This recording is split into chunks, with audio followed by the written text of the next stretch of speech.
Bonjour, je suis Moyadé. Bonjour, je suis Olivier.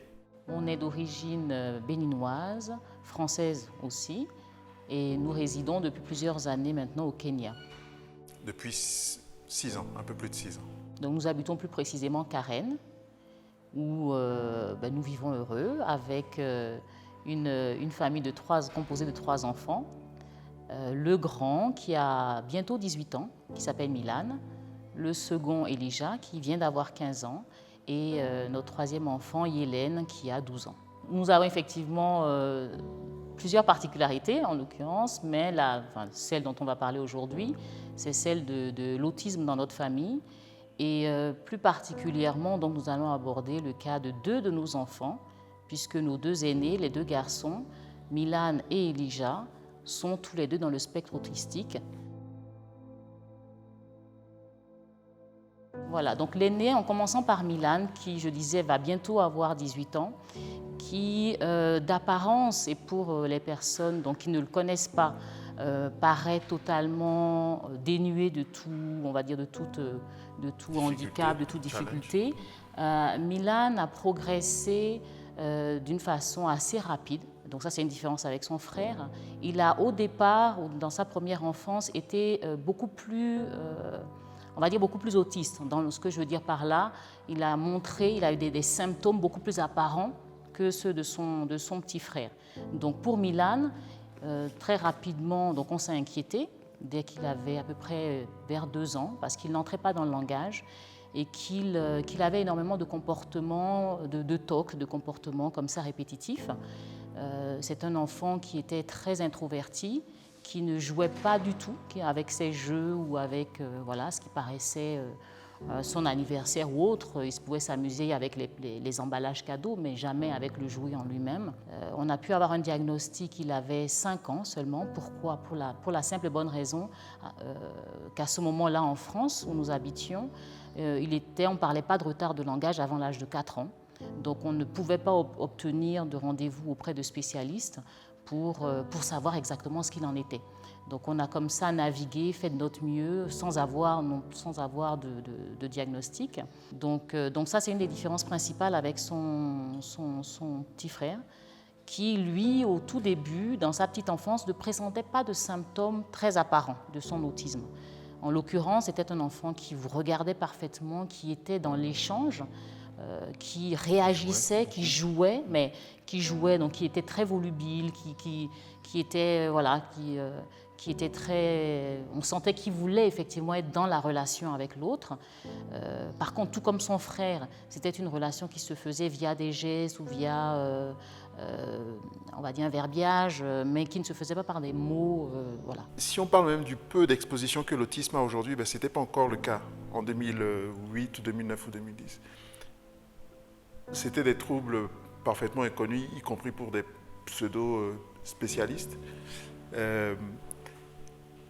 Et finalement, en fait, depuis le début, on a dû faire avec les outils.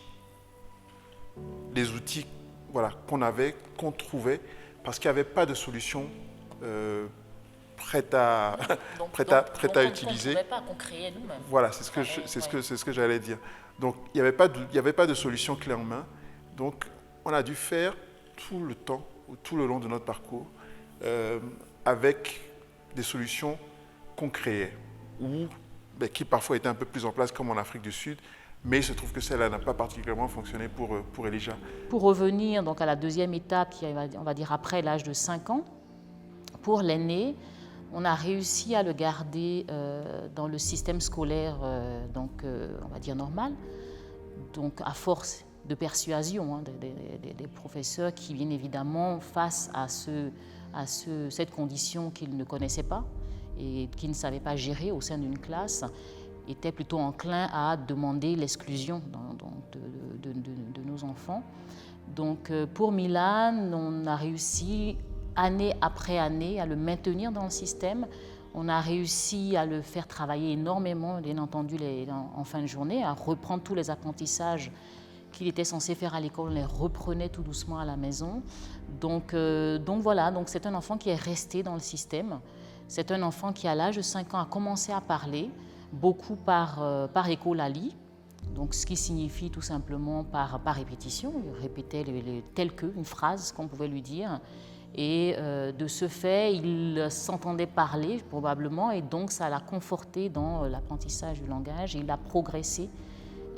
Aujourd'hui, il est toujours dans le système scolaire, et bientôt à l'âge de 18 ans, il est maintenant en terminale, ce qui est un vrai parcours, un vrai accomplissement. Pour Elijah, on a commencé à s'inquiéter, on va dire, quand on a vu, et aussi physiquement, qu'il se refermait, que de l'enfant gai, joyeux, il devenait un enfant très, très renfermé, très, très accroché à ses parents, peureux, voire peureux. Cette appréhension, cette angoisse qui à ce moment-là l'habitait devenait de plus en plus perceptible. Donc on a fait le choix, on s'est renseigné pour savoir où est-ce qu'autour de nous il pouvait y avoir des institutions ou des thérapeutes qui étaient spécialisés dans le domaine.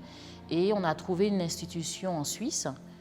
Et on a fait le choix d'aller en Suisse pour poser un diagnostic pour les 2 enfants.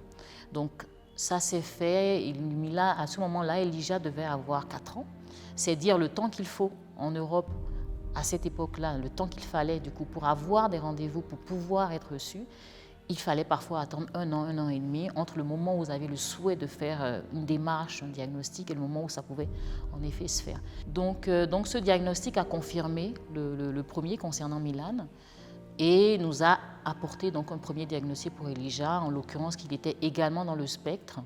Milan, à ce moment-là, étant déjà un peu plus dans l'oralité, ses scores étaient plus élevés, donc le diagnostic c'était un autisme moyen, on va dire, voilà, il était dans la moyenne, le spectre étant assez large. Et concernant Elijah, il ne parlait pas, c'était compliqué. Donc pour lui, le diagnostic était plutôt celui d'un autisme plus sévère.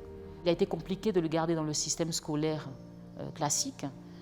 Et à ce moment-là, nous avons eu la chance de déménager en Afrique du Sud, où il y a des structures qui accueillent les enfants autistes.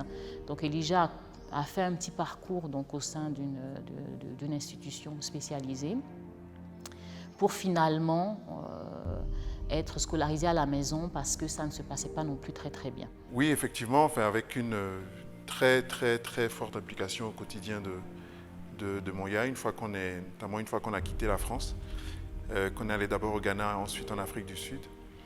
Elle a fait le choix d'abandonner sa carrière pour pouvoir avoir toute l'attention qu'elle voulait donner à ses enfants. Elijah aujourd'hui a donc 15 ans. Elijah n'est pas non-verbal, même s'il ne parle pas, mais il n'est pas non-verbal du tout. Il arrive à parler, il sait verbaliser, mais à la demande, effectivement. Il a toujours besoin de prompt pour pouvoir le faire. Mais il progresse également et il y a encore beaucoup de chemin pour lui, même si aujourd'hui il en a déjà fait beaucoup. S'il y a un message pour les parents, je pense que c'est l'amour de nos enfants. Je pense que c'est un amour inconditionné et indéfectible pour nos enfants. Ce qu'on vit, et certains parents vivent certainement des situations beaucoup plus difficiles, peut emmener l'entourage à rejeter l'enfant, à le mettre dans un coin, ou à se dire, voilà, on peut arriver à des situations très très très dures et très pénalisantes et très stigmatisantes pour les enfants. Mais comme disait Moya, ces enfants ont en eux des trésors qui ne demandent qu'à être. Et ces trésors-là sont nourris. Le carburant de ces trésors-là, c'est l'amour, c'est l'attention, c'est l'affection. Je pense qu'il n'y a que ça qui permet même à l'enfant de croire en lui, de croire en ses capacités, d'avoir dans les apprentissages ce petit sourire qui dit « Ah, j'y suis arrivé ». Et il le dit, il le formule, il le vit à sa manière, dans sa tête, comme il... Mais voilà, c'est là, il y a cette autosatisfaction qui le nourrit et qui le grandit. Et je pense que ça, c'est nourri uniquement par l'amour, par l'affection. Donc, en tant que parent, on doit croire en nos enfants. On doit croire en nos enfants. Et je compléterai juste, pour les parents, croire en leurs enfants, mais aussi croire en eux, parce que avant toute chose, c'est eux qui sont là, ils sont acteurs. On est acteurs. Donc, c'est vrai qu'au début, on est un peu perdu et on a tendance à se dire, il y a des gens qui savent, ils savent beaucoup mieux que nous. Ils vont faire beaucoup mieux que nous avec nos enfants. Moi, je dirais aux parents de s'accrocher parce que l'enfant a également envie de leur montrer cet amour et il y arrivera. Il y arrivera. Parce que c'est cet amour-là qu'on a pour lui, cette proximité, cette complicité qu'on a de chaque instant qui finit par payer. Et aujourd'hui, Elijah nous témoigne son affection de toutes les manières qu'il peut. Et je dirais même que ce cadre d'amour, ce cadre dans lequel il est, l'incite à montrer son potentiel. Donc la leçon de vie aussi pour les parents, c'est celle-là, c'est de s'accrocher. Peu importe l'âge qu'a votre enfant, ne regardez pas l'âge des autres enfants, regardez uniquement l'âge de votre enfant et son parcours. Et là où il en est, les choses ne suivront pas ce ne sera pas le même timing, mais vous serez surpris. Surpris et donc continuez à vous accrocher. Continuez à vous accrocher, ce n'est pas parce qu'il a 17 ans, 18 ans ou 20 ans que plus rien n'est possible. J'apprends toujours à regarder mon enfant différemment, mes enfants, les deux et bien évidemment la troisième, qui du coup est un peu en reste, hein, et qui est en reste, elle n'est pas en reste d'admiration, c'est vrai, mais qui se sent dans cette vidéo, mais... voilà, qui se sent un peu en reste parce qu'on parle beaucoup moins d'elle. Et aussi donc pour dire aux parents qui peuvent avoir effectivement déjà des enfants autistes, qui peuvent aussi avoir des enfants qui n'ont pas ces difficultés-là, puisque notre troisième enfant, dont on a très peu parlé dans cette interview, n'a aucune difficulté d'apprentissage et donc progresse bien et est une vraie stimulation pour les deux autres. Et avoir donc que ceux qui ont des enfants autistes ne se disent pas « je ne veux pas en avoir d'autres non plus » parce que voilà. Typiquement, avoir un enfant dans la fratrie qui n'a pas de difficulté est un vrai stimulant pour les autres enfants, qui essaient absolument de faire ce que cet enfant sait faire. Et en l'occurrence, quand un autre enfant apprend à un enfant à faire quelque chose, parfois ça passe beaucoup mieux.